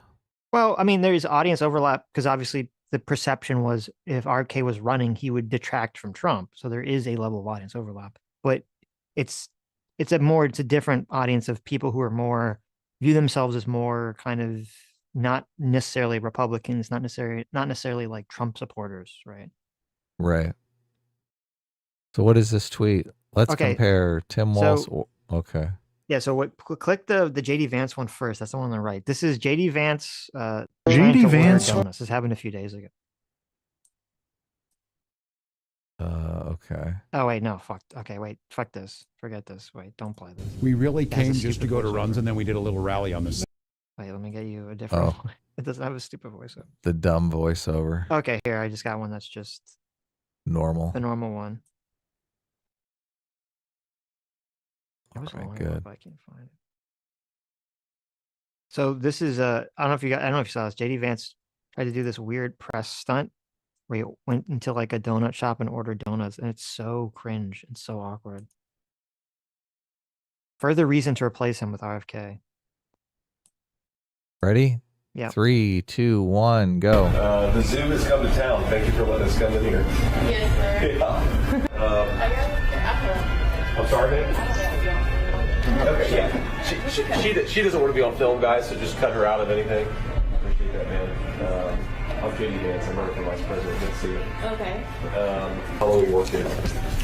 I've been here since the beginning of July. Okay. For this year. Okay, good. How much do you serve? Almost 2 years. Okay, good. Just everything, yeah. I mean, a lot of glazed here, some sprinkle stuff, some of these cinnamon rolls, just whatever makes sense. How long has this place been around? About 4 years. About 4 years? Okay. How long have you been here? A little over 6 months. Okay, good. I am JD Vance, and I will be friendly with the work staff. It's so bad. It's so fucking awful. Oh my God. You can tell they hate him. They're like, look, all of these people have cats, JD. I don't know what you thought you were doing when you made fun of people who have cats. But it's just it's so awkward and weird. And like, first of all, they don't want to be part of his political ad. I get it. Right. Which is, no, 100% fair. Obviously, these things should be set up in advance. You shouldn't just walk into, unless you're like a super famous person, right? Donald Trump could do this. I don't even think Kamala could do this, but I think Donald Trump could do this. I think Obama could do this, right? If you're like a big name, go walk into a random store, film it, right? Or if you're like hyper charismatic. He's not hyper charismatic. He's like, negative. And he's not even famous. Right. He's -2 in the score. He's not famous. The average person have no fucking clue who he is. Why would they even attempt to do this? It makes no sense to me. Yeah, it looks bad. Just terrible. He can't interact with people in any charismatic way. And he doesn't even know how to order donuts. He's like, some of these glazed ones, the sprinkle stuff, whatever makes sense. It's like, what? Have you never, Did he say whatever makes sense? Really? He said, yeah, go bring it up. He says whatever makes sense. It's such a, and it's like, what the fuck? What do you mean whatever makes sense? Yeah, what kind of donuts do you like, you moron? Yes, whatever makes sense. It's like, well, what makes sense to you? They're your fucking donuts. he says it at the 37-second mark. He's like, just whatever makes sense. It's like, what the fuck does that even mean? Just whatever makes sense. It's not terrible. That is hilarious. It's a disaster. So, I mean, like, he's just begging to get replaced by RFK at this point. Yeah. And then I sent you the Tim Walz, and Tim Walz, I think they only did this in response to JD Vance's failure. That's to show him, like, this is how you do one of these staged walks into a restaurant, things. Mm-hmm. Is this one staged? Because Walz is like, I mean, it feels staged, so we'll Walz see. is like, I'm going to go to the donut shop that I always go to and everyone knows me at. Yes. Donut shop I'm the big tipper at. We'll see. Yeah, exactly. There you go. He went to a Runza, which I've never even been to. I've never heard of this place whatsoever. It's like it's not like a donut. It's like a pastry with meat inside. So it's like a sandwich, but like a sandwich pastry or something. Yeah, you send your producer in and they tell him, look, we're going to do a thing in your shop. It's going to bring a lot of attention. You're going to make a lot of money. This is going to be big business for you. Right. And the manager comes out and says, put fucking smiles on your faces, you pieces of shit. This is going to make us money. Right. Exactly. Yeah. You're fired if you don't. Anyway, 3, 2, 1. Go. We really came just to go to runs, and then we did a little rally on the side when we had a little extra time. Amazing. If you don't know, the iconic Nebraska restaurant is the Runza. Don't call it anything else except a Runza. The bread consistency, all of it really matters. I got the Swiss and mushroom is kind of a classic. The cheese is solid. You can be a little bit creative, but this is it. If you're going to go to Nebraska, if you're going to go to a Nebraska football game, if you're just going to be a good person, you stop at Runza. I think it's the bread consistency. I mean, Making your own made every day? yeah, get this guy on TV for Runza. Thanks for the work you're doing. Of course. Matters. My pleasure. Appreciate it. Thanks, everybody. Pleasure to meet you all. Wow.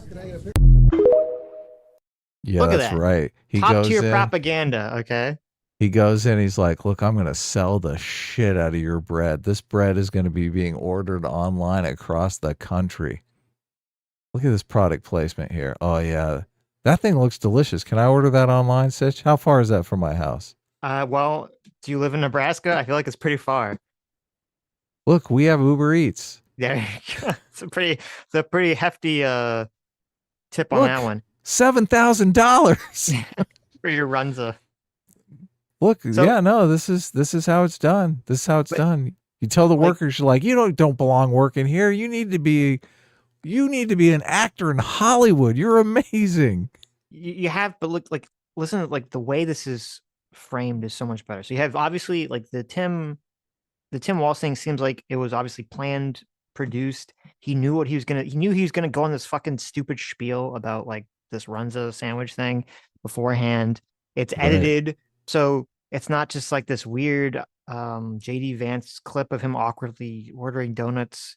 They cut out all. They just do a bunch of cuts. You don't actually see. You see him probably talk to the manager, who was all like super happy that he's there because you're right. He's gonna drive business there. Like they basically cut out him talking to the staff. You just see him talking and smiling. You don't hear what anyone's saying because it's probably like really insipid and boring and stupid. And then he goes on about how like, oh, this sandwich is so good, so that like the normies go, oh, he's just like me. He eats food like I do. He likes delicious sandwiches. He likes horribly unhealthy fast food sandwiches that probably have like 1,000 calories in them or something, you know? So fun assassin here. I'm just saying. So listen, this is top tier propaganda. Vance, I think at this point is on the chopping block to be replaced with RFK. Yeah. Vance needs to learn how to say, I'm fired. Make him fire himself. Speaking of RFK, did you hear about the latest RFK controversy? No, let's hear it. RFK Jr. faces calls for investigation into claim that he once chainsawed a whale's head off. What? Why? I hope it was dead. I hope it was dead ahead of time. I hope he didn't murder a innocent whale. It was, well, first of all, how would you find a living whale and chainsaw its head off? Like, it'd be pretty difficult, right? To like go in the ocean, jump on a whale's back with a chainsaw and like chainsaw its head off. Tough. That'd be pretty difficult, right? Yeah. Especially It'd be impressive though. Listen, if there's a video of RFK jumping onto a live whale's back and chainsawing its head off, even though I think that's horrible, I gotta give him props for that. I think I might have to vote for him just for that's impressive. So here's the story. An environmental group is calling for a federal investigation into former presidential candidate for an episode in which he allegedly severed the head of a washed up whale with a chainsaw and drove it home with it strapped to the car's roof. What is he, like an amateur taxidermy or something? There's the bear story. Now there's a whale story. What is going on with this guy? That's a really good question. You know, it's pretty bad. I mean, that would be, you know, like the deer head on the wall. Imagine that with a killer whale. Okay. I don't think that's. Are you feeling me? I'm not feeling you. I'm not feeling you. Oh no, that's Mr. Krabs. I'm not feeling that. I think if you walk into a person's house and you see a whale head, an actual whale head, no, that is based on the wall, I'd be like, "What the fuck? This person's a psychopath. Get me out of here." You are completely wrong. That is that is fucking based as Chat, hell. do we need a poll on this? Right next to the deer head, right next to the moose head, a orca. Okay, wait. Okay, you are correct. If you have like if you had, okay, that would actually be awesome. I take it back. If you had like a line of heads, okay, you start at like rabbit. Yes. Right? Then it goes up to like deer. Right. Then it goes up to like moose, and then the last one is whale. That's hilarious. That's amazing. That's a brilliant fucking joke to put in your house. Right. But if we you gotta just use that in supervillains too. Right. It's gotta be a gag. It's gotta be a gag. But if you just have the whale head there with no other context, that's creepy and weird. That's terrible. Nah. It has to be. You David Lynch it. That would work. It has to be part of the context. Yeah.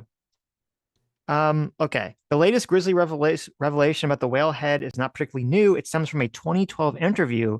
His daughter's name is Kick. Wait, really? Wait a minute. His daughter is named Kick. What the fuck were they doing? That's not a. Who cares? It's a terrible name. It's a fine name. Her name's Kathleen. Kick is her nickname. Okay. An interview her daughter gave in 2012, which she talks about a visit to other family members. The story's reemergence follows the bear claim, blah, blah, blah. Where's I thought I read in this article, they talked about how he was driving it and like the liquid of the whale head was like sloshing in the car and stuff. Let's see.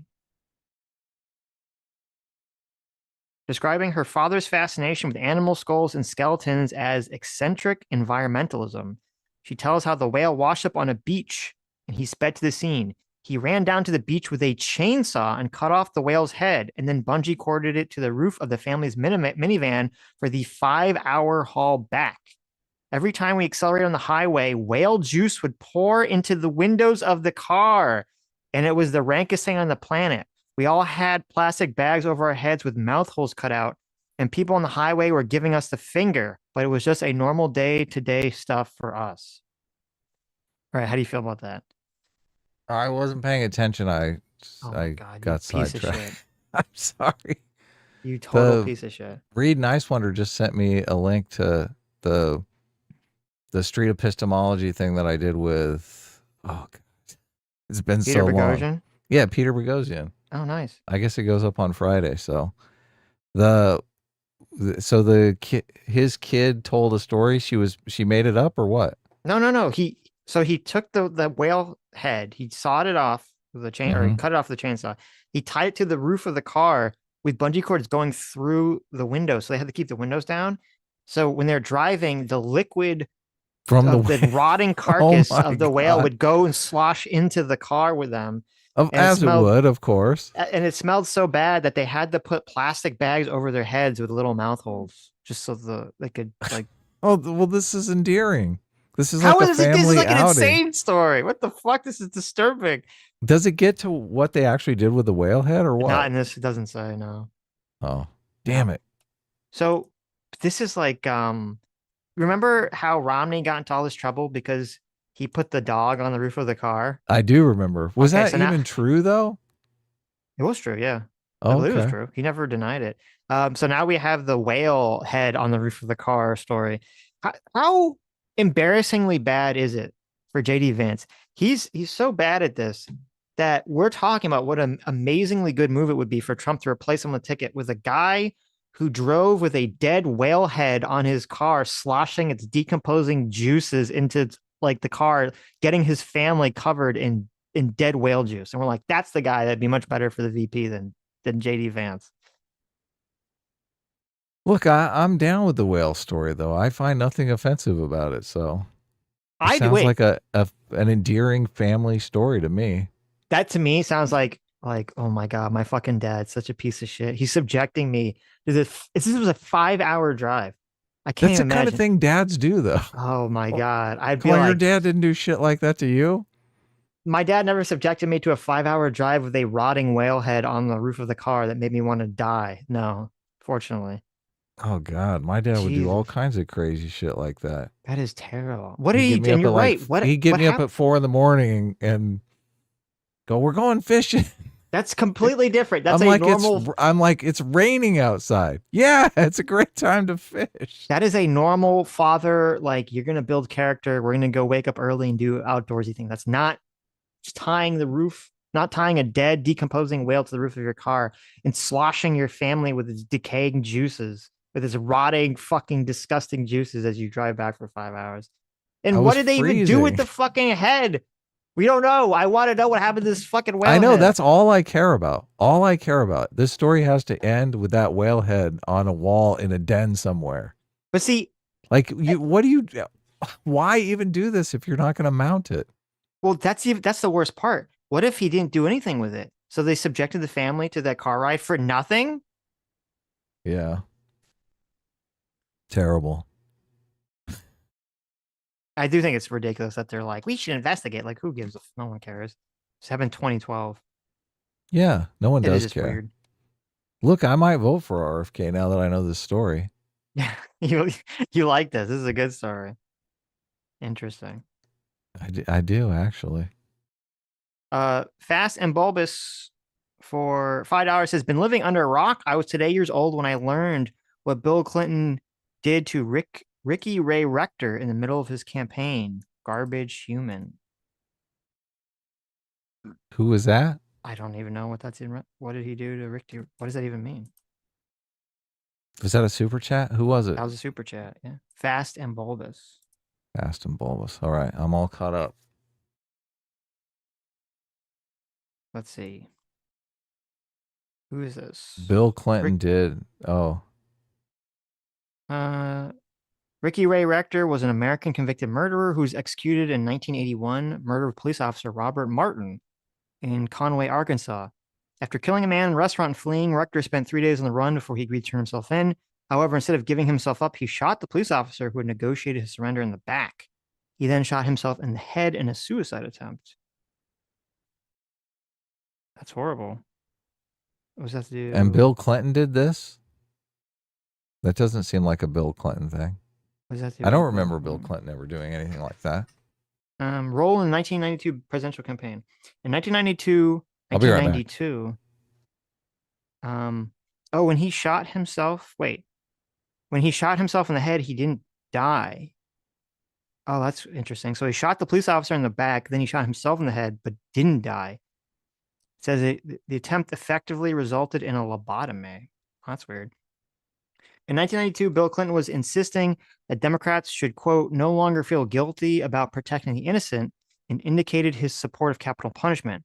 To make his point, he flew home to Arkansas mid-campaign to affirm the execution would continue as scheduled. Oh, this is the execution of Ricky Ray Rector, I guess, right? Some pundits consider it a turning point in the race, hardening a soft public image. Others tend to cite the execution as an example of what they perceive to be Clinton's opportunism, directly influenced by the failed presidential campaign of Michael Dukakis. Bill Clinton's critics from the anti-capital punishment sector have seen the case of Rector as an unpleasant example of what they view as Clinton's cynical careerism. Christopher Hitchens, in particular, devotes much of a chapter of this to his book.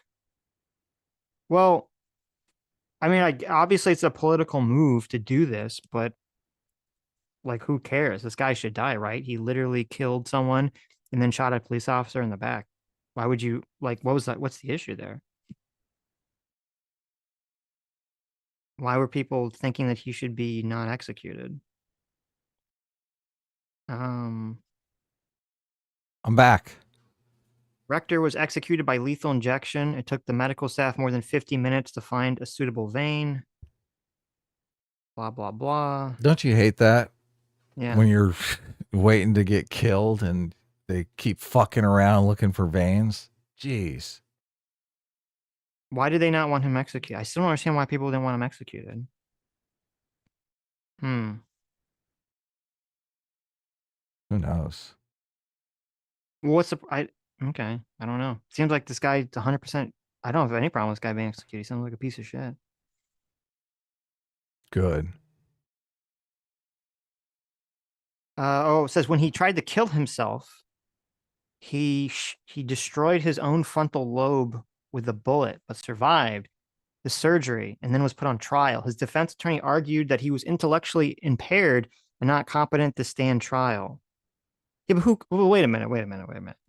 If you kill someone, if you kill two people, okay, and everyone in the world knows you killed two people, it's not a question of whether you did it or not, and then you shoot yourself in the head and you end up giving yourself brain damage, does anyone care if you're not competent to stand trial? Like, why do you care at that point? You know the person did it.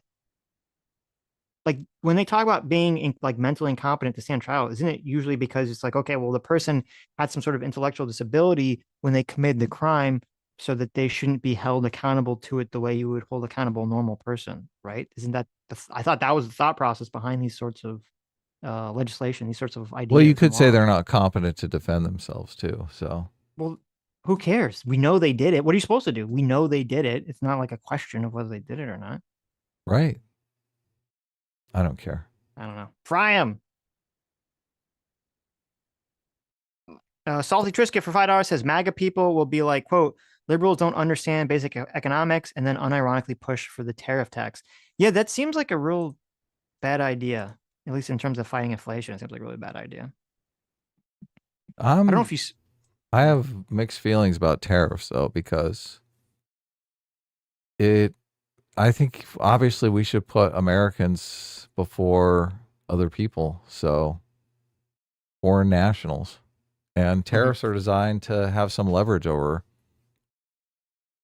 that. So American workers first. Right.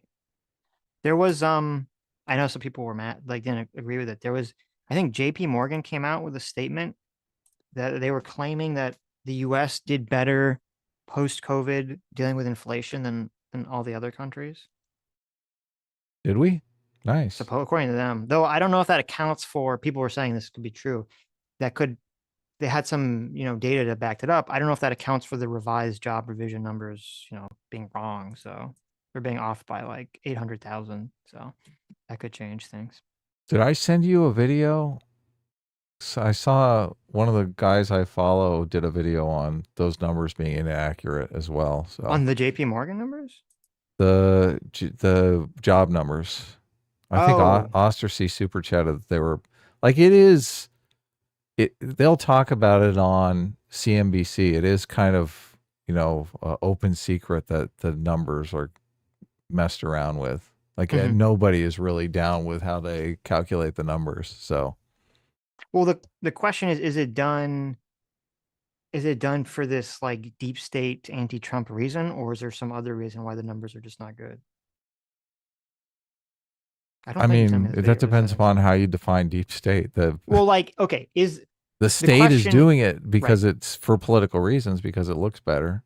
But okay, the question, everybody's doing it because it makes them look better, right? The question is the Fed or whoever's compiling this data, the job numbers data, are they doing it intentionally to help the Biden campaign? No, they're doing it to help themselves. Okay. They're doing it to help themselves. Look, gotcha. The Federal Reserve has set a goal, and they're going to fudge the numbers to make it look like they're achieving that goal. That's completely normal, right? That's not deep state. I mean, you can call it deep state if you want, but that's just human nature. Well, are they doing it in order because they want to say, we reached the goal, so now we can do the rate cut? Yeah. Okay. Yeah. Right. That's interesting. That's the goal.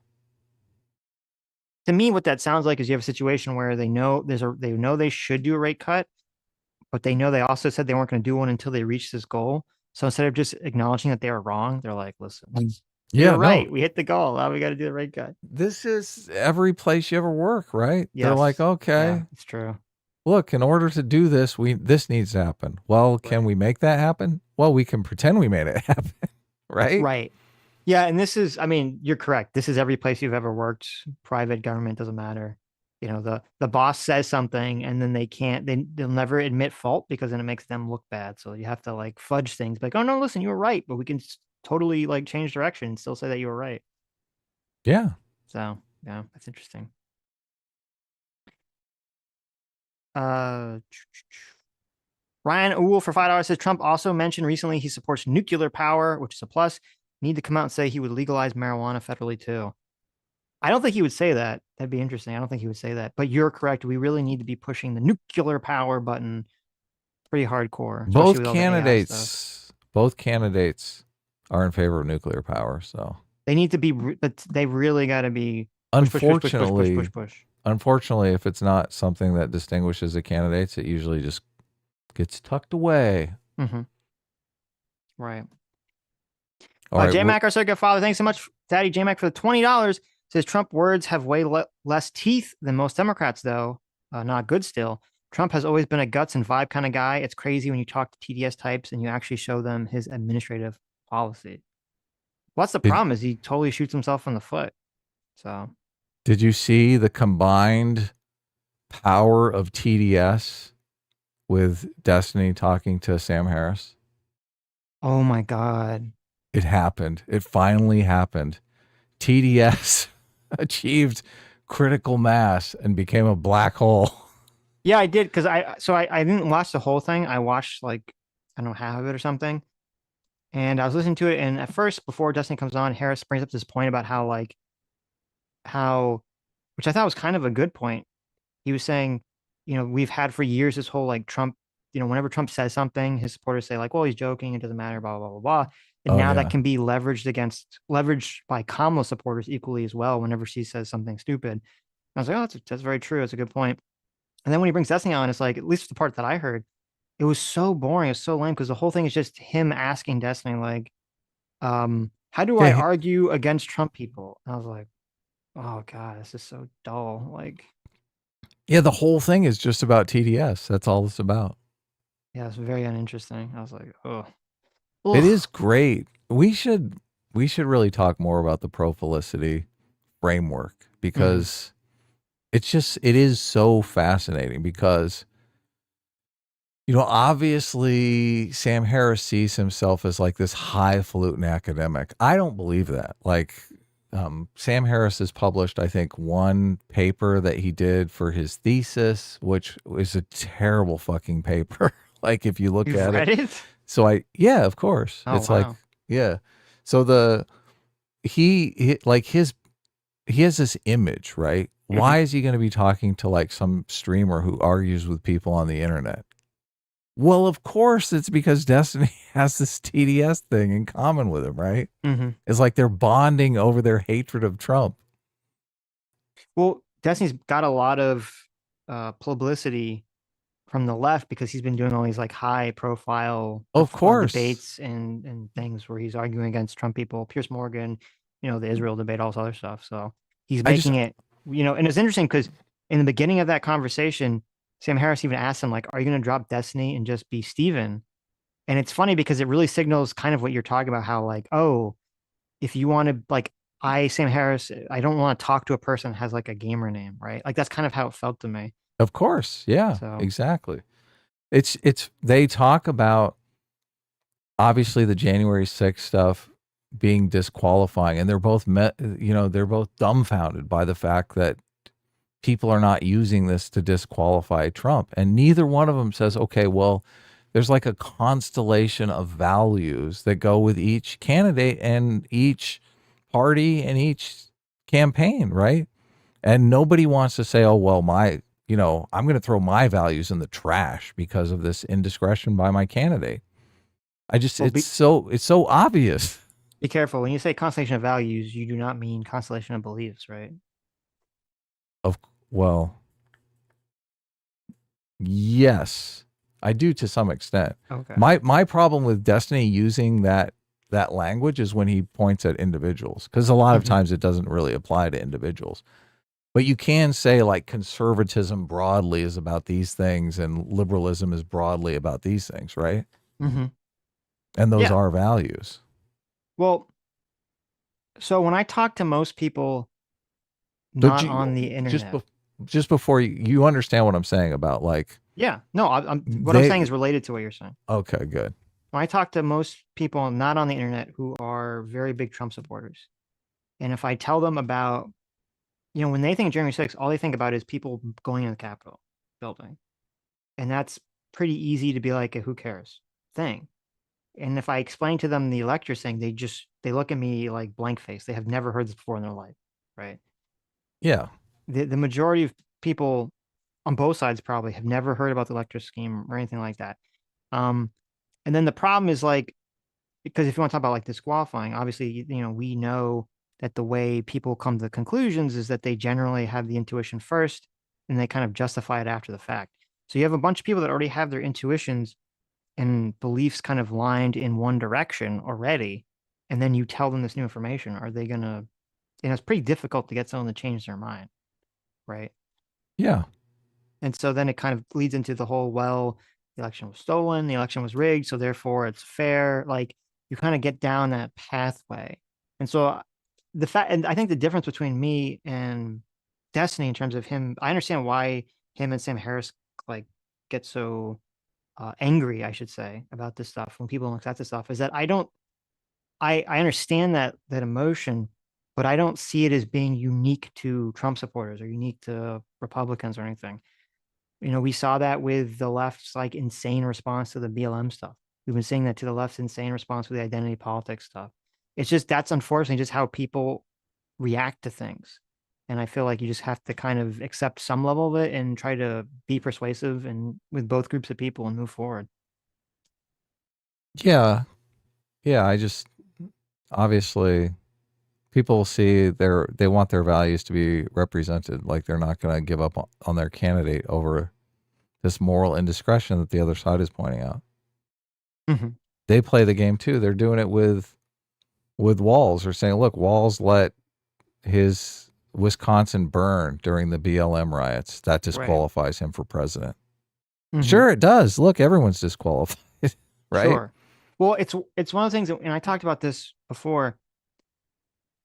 When there's no other option, people will cling to the only option they have in front of them. As soon as a second option appears, then people will immediately discard the problematic option for the better one, or what they perceive as a better one, right? And I think that was part of the issue with Trump, is that, none of the other candidates appeared like viable other options to to the Republican voters. So yeah, and so much, unfortunately, so much of the election right now is an election based around trolling on both sides. Like, whoever can troll the other side better is who I want to support, and that's that's not a great place for our politics to be in, unfortunately, at the moment. So all right. Borman 2579 for $10 says, on Harris on the assault weapons ban, Harris submitted in 2008 during Heller's SCOTUS ruling as the California AG that the Second Amendment is not an individual right to keep and bear arms, even at home. There you go. I read a book about Heller, but I can't remember any of it at the moment. Mike Hiller for 7 Canadian says, you won't have RFK as VP Bev. What? As VP Bev. The strategy is they have RFK on the ballot in blue states. That's an interesting point. Well, that's an interesting point. To take votes away from Kamala? Well, I actually, no, I don't agree with that. Blue states are going to go blue regardless of how many votes RFK gets. That doesn't matter. Since the popular vote doesn't matter, that strategy wouldn't matter. Because, if there's a blue state and he's on the ballot and he takes votes away from Harris, but she still wins the state, who cares? Doesn't matter. It would only be if his name was on swing states, but then if his name's on swing states, that could pull away from Trump. So actually, no, I don't think that strategy makes as much sense. I think it would be better for people to look at the ballot and see Trump, Kennedy, and just have those names there on the ballot. I think Trump is likely to dump JD Vance just over that donut video we watched. Look, he doesn't like being put next to losers, and that just screamed loser. So, right. Yeah. I just think capturing the news cycle is what Trump wants to do. He's got the perfect excuse for it too. He can say, what? You substituted your entire main candidate. I'm just subbing out the VP. Right. Get over it. Yeah. No, and the RFK thing is a good example, because especially if it's RFK was claiming that, Trump wanted him to be VP originally, or asked him originally, and he was running. So they could be like, well, Vance was, he was always my first choice. Yeah, exactly. Look, he's got a ton of excuses. I don't think he loses. I think he's got enough arguments to spin this as the rational move, and not the unhinged, crazy, my campaign is falling apart move. If he does it when he's actually catching up to Harris in the polls, like if he's in a downward spiral and he does it, as a completely different effect than if he does it when he's rising in the polls, right? I mean, yes, but he's got to do it before the election, before the debate. Anyway. Yeah. So I think we agree on that. And yeah. If he does the action, yes, the media will 100% spin it that Donald Trump is trying to, the left-wing media, I should say, will spin it as Donald Trump is trying to save his, flailing.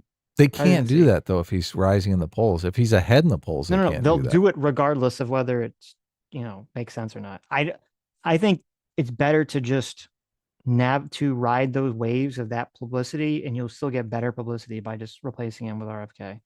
I don't think it comes off, if he's ahead in the polls and they do that, I think the media is trying to manage their credibility to some extent. Right. Even, Trump has praised them that they were fair in the debate with Biden. Mm-hmm. I do think the media understands that they have a credibility gap that they're at least trying to work through. Ostrich disagrees for $5. He says, nothing lets me know you guys know nothing about right-wingers and thinking RFK's VP would be good for Trump. Maybe it's just ignorance of RFK.